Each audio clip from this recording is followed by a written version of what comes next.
είναι για την καλύτερη εργασία αυτού του συνεδρίου. Για αυτή την εργασία, λοιπόν, το δεύτερο μας βραβείο, θα σας μιλήσει ο κύριος Κώστας Αλεξανδρής.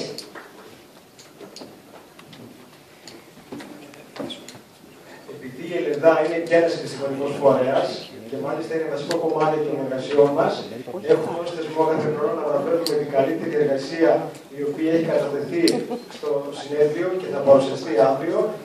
Και με αυτόν τον τρόπο θέλουμε να δώσουμε και μια επιβράβευση στους φοιτητές μας, οι οποίοι είναι τα μελλοντικά στελέχη στην αγορά εργασίας, και φυσικά να προωθήσουμε και το επιστημονικό κομμάτι δίκτυου αθλητισμού μέσα από το προεδρικό το οποίο έχουμε, το οποίο, όπως ανέφερε και ο πρόεδρος προηγουμένως, είναι από τα λίγα ελληνικά περιοδικά, τα οποία είναι σε διεθνής βάση δεδομένων, όπως είναι η ΕΠΣΚΟ και το Sport Discus.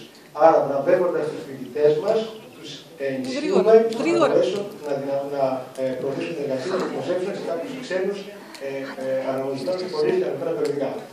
Το βραβείο φέτος θα το απονείμουμε στην Πορτογίδου Γεωργία,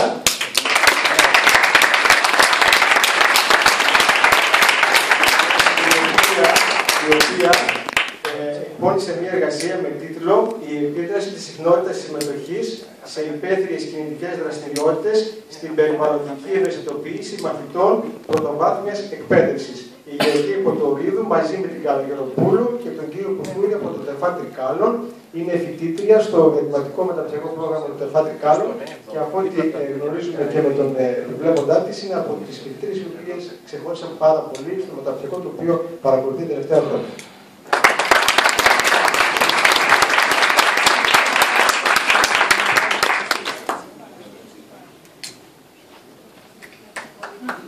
Μπράβο.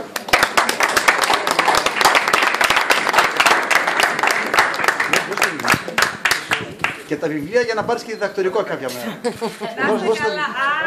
Έχει και βιβλία, μην νομίζεις, θα διαβάσεις τα τεστ αύριο, διαγώνισμα.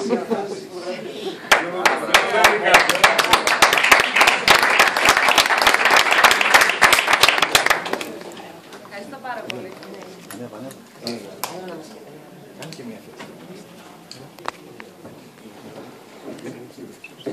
Με τη σειρά μου και εγώ να ευχαριστήσω πάρα πολύ την ΕΛΕΔΑ για την τιμή που μου έκανε σήμερα. Είμαι ιδιαίτερα συγκινημένη.